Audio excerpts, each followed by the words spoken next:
morning, afternoon, or evening to everyone joining us today from around the world. It's my absolute honor to welcome you to this very special Research Academy online seminar in Sustainable and Regenerative Tourism 2024. Today's session is particularly significant. We pay tribute to one of the leading voices in tourism studies, Freya Higgins-Desbiolles. Freya is a pioneering academic whose work has profoundly reshaped how we think about tourism's role in society. Her career has been dedicated to critically examining tourism from the perspective of social justice, sustainability, and community empowerment. Her research challenges traditional paradigm and called us to rethink tourism not just as an industry, but a social force with the potential to create meaningful and transformative change. One of her most influential contributions is her commitment to decolonizing tourism and advocating for local community empowerment. For example, we have, one second. We have here this book that was published recently. And this is one of the things that I would like to highlight. In this groundbreaking book, The Local Turn in Tourism, Empowering Communities, Freya argues for a shift towards tourism models that are rooted in self-determination, resilience, and equity. Her vision for a more just and sustainable tourism framework is not only timely, but essential as we navigate the challenges of today's world. More than economic inequality to environmental degradation. Freya's work continues to inspire new generations, and this is also important for encouraging us to view tourism as a force for positive social change. This is an opportunity to address issues of power, exploitation, and injustice related to tourism and related to the general situation that we are living now. Today, we have the privilege of hearing Freya discuss the critical theme, revisiting tourism as a social force, accounting for power and seeking justice. In this session, she will explore the intersections of power, justice, and tourism, urging us to reconsider tourism's impact on society and its potential to advance human rights and ecological sustainability. Before we begin, I want to take a moment to express our deepest gratitude to Freya for her invaluable contributions to our field. Thank you so much for joining us, and the floor is yours. Thank you so much for that introduction, Alicia, and thank you to you and your colleagues for creating such a interesting group of presentations for the end of this year in 2024. I'm really excited to be involved and very honored that you find my work of value to share. So I'm really happy to be with you all. I'd like to just check in that one thing we should be doing if we're talking about sustainable tourism and regenerative tourism is taking care of each other. And I note that this world is a difficult world that we're in and that people are under a lot of pressure. For me, myself, this has been a very tough year because of the situation with Gaza and with Palestine. And so I acknowledge that a lot of people are struggling with the state of the world, with climate change, with injustices, and with issues going on. So I send you all my best wishes. I wish I could hug you and just say I'm honored to be with you, even if it is through a Teams format to make this happen. And I'm really happy to be with you. My hope is to talk to you for some minutes with a lecture sort of format. I'm just trying to share my screen, but I'm having some problems with that. I think I might give up on that because it's not essential. No, it's not essential. I just had a few images that I wanted to share with you. I'm not used to Teams, so I'll do a true confession here that Zoom is more what I'm used to. So yes, I apologize that I haven't mastered it. But what I'm talking about today is revisiting tourism as a social force, which was some of my original thinking that came from my PhD. And I'll do that for a few moments, but then I want to talk about accounting for power and seeking justice, and particularly because Alicia has focused this seminar series on sustainable and regenerative tourism, I want to focus specifically on regenerative tourism. Now, I will admit I am not a regenerative tourism expert, but what I've done on socializing tourism and localizing tourism overlaps with it. And my particular concentration for today is some thinking that I've been doing about the tendency for regenerative tourism to call on or talk about indigenous knowledges as a pillar of regenerative thinking. And I want to think about that through a structural justice lens. So I'm just foreshadowing where this talk will go. So in talking about tourism as a social force, I'd like to do another true confession. Today is going to be Freya's Confessions of Hidden Truths. It was part of my PhD, and I came into a PhD studies as a politics and international relations student, and I didn't actually know tourism very well, unlike the newest generation of scholars that have done their degrees through tourism studies. I was new to it. And I think what that did was it gave me this lens to see something that others that were studying tourism for years perhaps didn't see so clearly. And that was this division between tourism as a social force and tourism as an industry. So that's largely what my PhD was focused on. And so it's this idea that there are forms of tourism that are for social welfare, for the public good, that are about ecological restorations and well-beings, and also non-commercialized forms of tourism that became overshadowed by the push for talking about tourism as an industry and tourism as a commercialized endeavor. And by commercialized, we also mean professionalized, a push by tourism scholars to say we need to train new managers in tourism to be highly professional and skilled at what they're doing.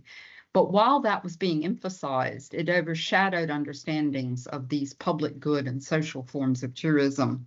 Now, today, we're seeing new work advance that really well, perhaps with different labels, because as scholars, we get told to make our mark and create our space and knowledge, and so we want to label things ourselves. So I consider regenerative tourism akin to tourism as a social force, but also with the newest post-capitalist thinking that are coming from the team of scholars in Barcelona and at the Balearic Islands University. And I'm thinking Ivan Murimas and Macia Velasquez Salom and and Rob Fletcher and the whole team. I think Nora's here as well as part of that team, looking at post-capitalist forms of tourism and exploring what that might mean, and doing some really great work that we're going to look forward to watching. One of my mentors was Stephen Wearing, who talked about decommodified forms of tourism. He did that throughout his career and still continues that. And then, of course, I talked about socializing tourism. The crux of the issue, though, that I want to get to is this idea of pitting economy against society. And under neoliberalism, with the famous Prime Minister of the UK, Margaret Thatcher, who said there is no such thing as society, as we've increased marketization, privatization, and neoliberalism, it has been at the expense of social sphere, social welfare, and social goods. And in terms of tourism, it's meant that the business of tourism has overshadowed the social aspects and social thriving through tourism. So in looking at that tension, which is only increasing today and in the aftermath of the pandemic, getting stronger, I think we need a structural justice lens to help us understand how power is asserted, how injustices happen, and therefore how we might struggle for justice as a result of that. But it's very vague to say a structural justice lens. I noticed that the people talking about justice, and there's a lot of people doing great work on justice, do not focus so much on the structural justice. So it would be helpful if I gave examples and got more specific about that. So that's what I'm going to try to do through my example of talking about regenerative tourism and indigenous knowledges. My argument is there's a weakness in regenerative tourism from many thinkers and practitioners that they accept the continuance of capitalism. And in fact, Diane Dredge and I think Jenny Kay wrote an article about it where they said that we don't need to struggle against capitalism. That would be a side issue in our efforts to create regenerative systems that are holistic and social and ecological harmony and holistic and systematic. So they've actually made an argument against that. But I do think that we need to think about the existence of capitalism undermining the meaning of regenerative tourism, and also the fact that when we think about regenerative tourism practitioners, how much of the thinking is coming from a privileged Western position, and when we call upon indigenous knowledges, what is the right to call on those indigenous knowledges, and what does it mean? So that's what I want to explore. I'll start with Loretta Bellotto's articulation of regenerative tourism, because it is a concept that's hard to grasp, and out of her PhD, she's been doing some really good work at articulating it. And I'll just note that in my thinking of decolonizing regenerative tourism, it starts with Loretta's recent publication with her co-authors, and then I'm going to move forward from there. So I acknowledge that she's done some great work on this topic ahead of me. So Loretta said, regenerative tourism can be seen as departing from the sustainable development paradigm by positioning tourism activities as interventions that develop the capacities of places, communities, and their guests, meaning tourists, to operate in harmony with interconnected social and ecological systems.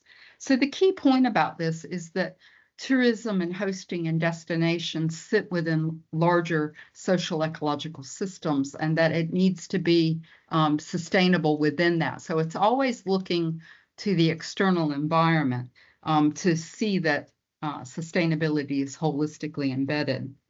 There is a widespread tendency for thinkers in regenerative tourism to in some way refer to indigenous knowledges. And, you know, I could mention Loretta's work, Proust, Fournet, and Hussein, Anna Pollock, one of the founders, I guess, of regenerative tourism, Sheldon, and so on. So as an example of reference to indigenous knowledges in regenerative tourism work, one of the great places that has advanced with a whole tourism strategy based on regenerative tourism is the Bay of Plenty in Aotearoa, New Zealand. And so in their purpose statement, they say that they will set their higher purpose to the 7th generation principle, which originates from Indigenous peoples of North America. Essentially, this principle states that every decision and action needs to account for the impact on people and the environment 7 generations from now. So that's one example of references to indigenous knowledges in the regenerative tourism practitioner area.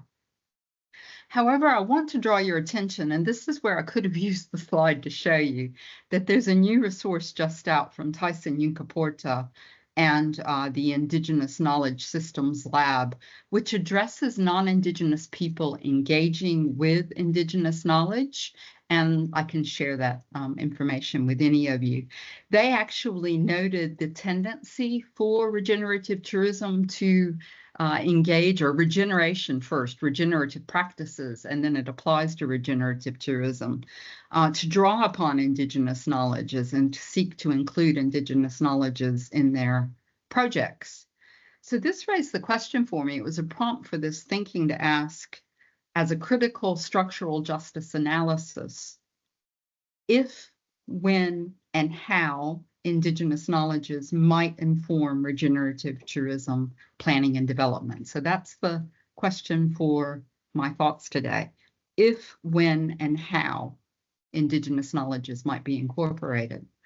And I speak to you particularly from the situation of a settler colonial state of Australia, and having been trained by Aboriginal people, the Ngurungaru people here in South Australia, I would credit with being some of my most important mentors and trainers in my knowledge and thinking.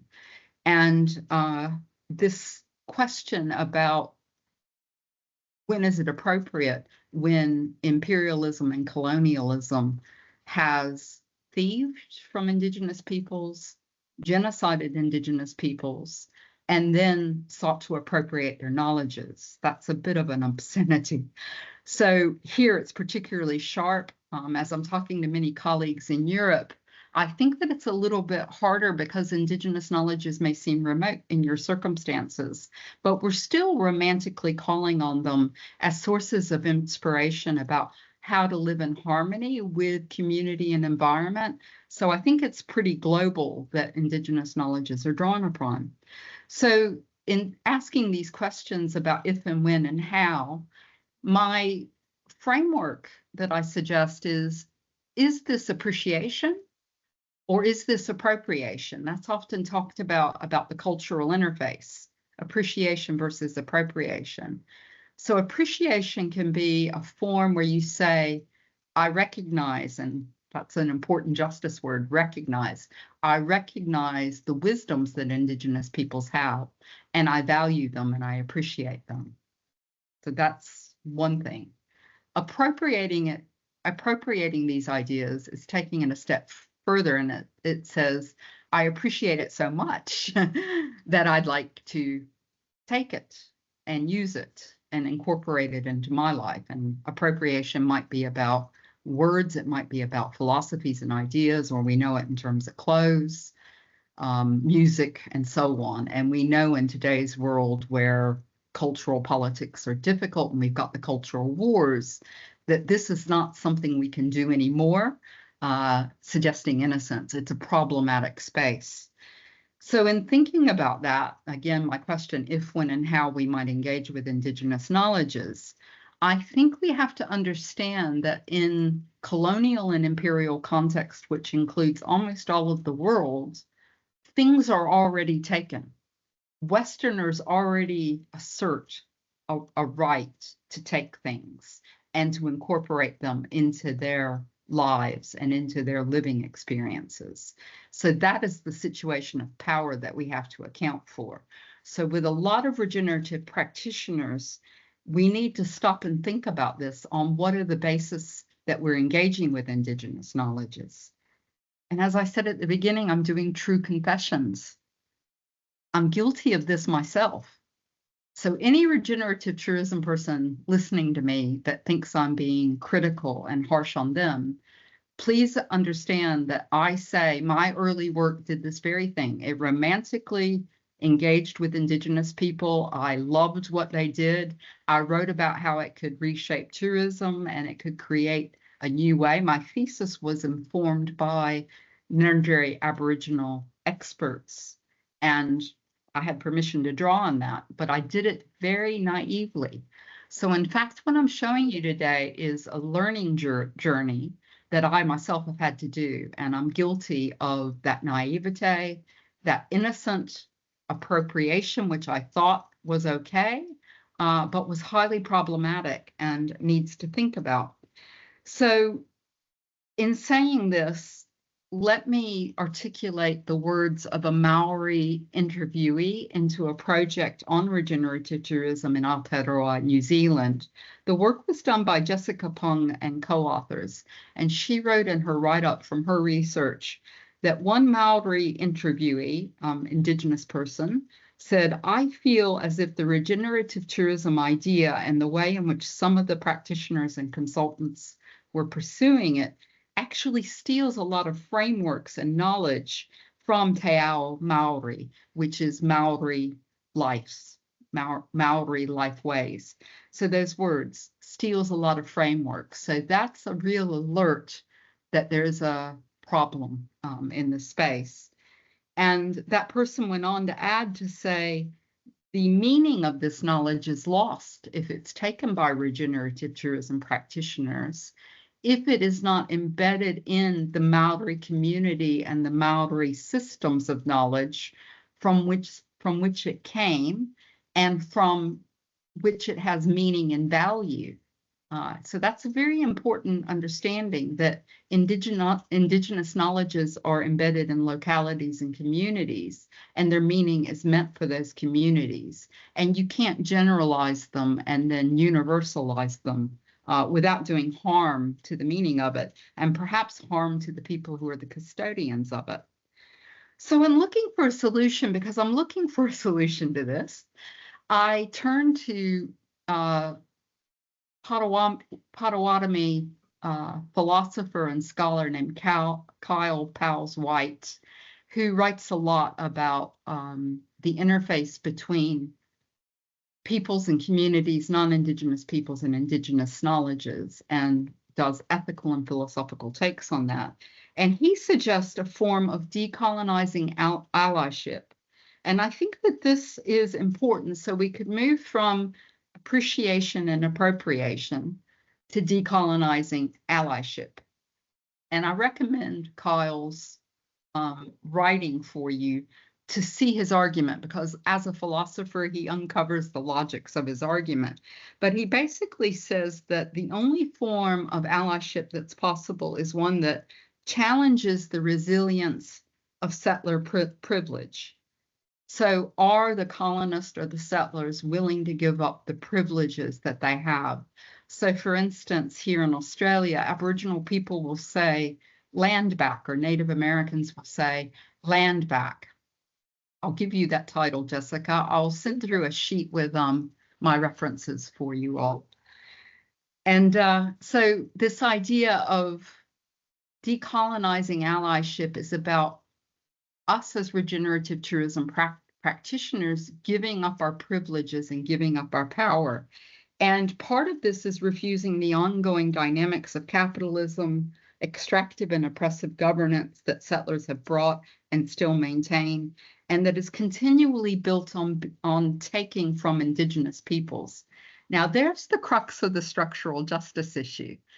When we're working with Indigenous peoples in our work as regenerative tourism practitioners, and this could be anybody from outside the community, do we look at the wider context of injustices in which a community, and particularly an Indigenous community, might be experiencing? And do we stand with them?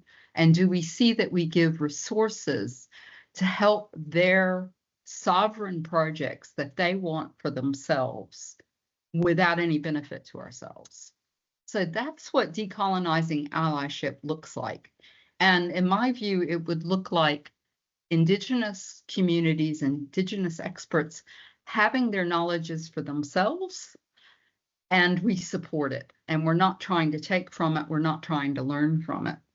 So that is my proposal to you about what could be a possible way of finding a structural justice approach to engaging with Indigenous knowledges in our regenerative tourism work.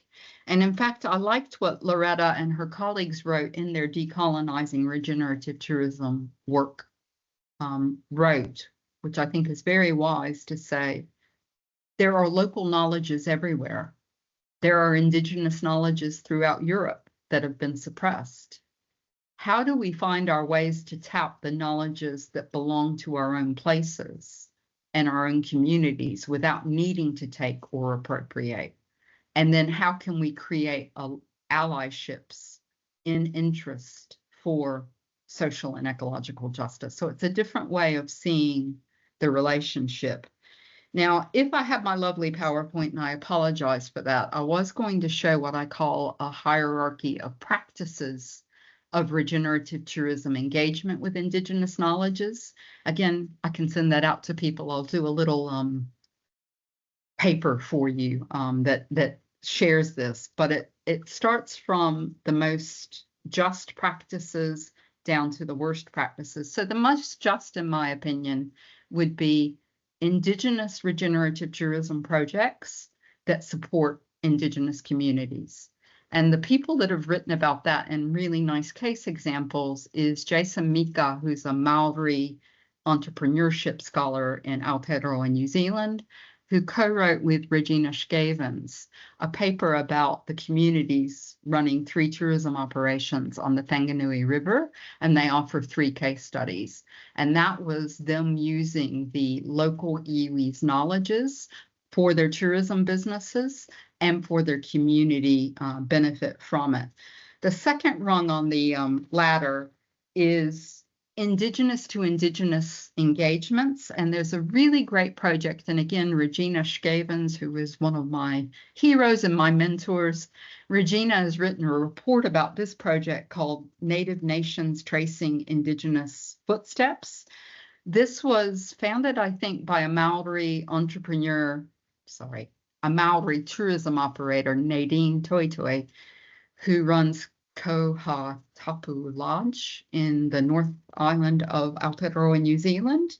And this is a project that I think's run for just over a year, and it's connecting up Maori youth with Aboriginal youth, I think from Queensland. And there's a plan to expand that to Canada, I think maybe British Columbia, Vancouver sort of location. And the idea is tourism for Indigenous youth, engaging with each other and learning about their Indigenous cultures together and sharing, cross-cultural sharing, and then giving them ideas of opportunities of what regenerative tourism might offer them as they grow into becoming entrepreneurs or tourism operators or whatever they might desire. So that's an Indigenous to Indigenous collaboration. The third kind is what I see as large regenerative tourism projects, bringing resources to support Indigenous regenerative tourism projects, but then staying out of it. So an example of that I found is I love New Zealand, you're going to tell, Queenstown in Aotearoa, New Zealand has done this with their recent tourism plan, which is called Travel to a Thriving Future.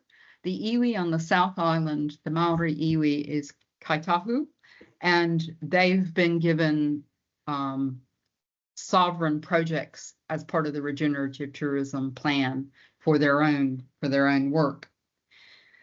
The next step on the ladder is Indigenous cooperation with non-Indigenous partners based on just principles of allyship, maybe the principles of allyship like Kyle Powles-White was talking about.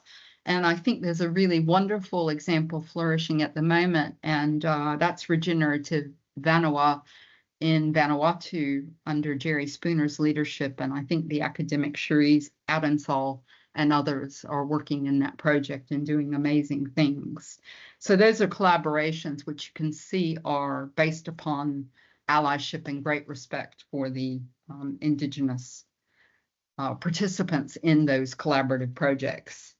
And then the negative part of this hierarchy is where there's appropriation and theft from Indigenous people. And I have to say, unfortunately, in my work in Indigenous tourism, I've seen it quite a lot. And I've heard here in South Australia, a lot of South Australian Aboriginal tourism operators saying they are damaged by non-Indigenous operators offering tours and interpretation of Aboriginal cultures, and they get no benefit.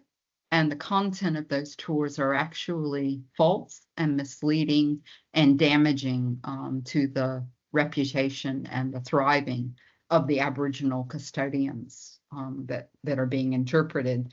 So I don't want to name, it'd be a bit rude of me if I said this enterprise is doing it, so I'm not going to do that. But I will say that that quotation that I read from you from Jessica Pong's research, where the Maori interviewee said it feels like there's theft from Maori life and Maori knowledges, is an example of that, of a witnessing of that. So going back to my original question, if, when, and how Indigenous knowledges might be incorporated into regenerative tourism, you can see there is possibilities, and that it's about relationships, and it's about reciprocity and giving and respect for sovereignty. That's a word that we have a difficult time understanding in particularly settler colonial states, that sovereignty has not been ceded. And so we have to find ways to make restorations and respect that sovereignty that was never ceded. And in decolonizing work, I think it was Tuck and Yang said that decolonizing is not a metaphor. It is a practice. It is an action. It has to have meaningful action. So in Kyle White talking about giving up privilege, the question is, are we willing to give away tangible benefits? That might be consultancy assignments where we say someone else is more appropriate to do it, or we give away power. And we give away certainty in projects. When we collaborate, we might not control where the collaboration is going to go. Now, that's a practical issue because, of course, my European friends will know this. We get grants, we get projects, we're accountable to that. We have to count for every last cent, and we have to get receipts, and we have to have documentation. Indigenous relationships are different than that. So these things have to be walked through and negotiated and power given up. And it's not easy and it's not comfortable. How do you know you're doing it right? It's probably when it's most uncomfortable that you're doing it right. But it's very important work. So my answer to my question, if, when, and how, yes, it's possible to do it. I think it would be good to think through what Kyle White has shared with us of his idea of decolonizing allyship. Allyship, though, is about being invited to be an ally, building that relationship as an ally. It's not coming in and saying, I've got this to give to you. I want you to work with me. It's more subtle. It's more long-term. That's the key, I think, long-term. And it's about relatedness, building that relatedness and that trust. That is the conclusion to my talk. I hope it's been useful. And I thank you for listening to me. And once again, want to thank Alicia for giving me a chance to share some of these ideas.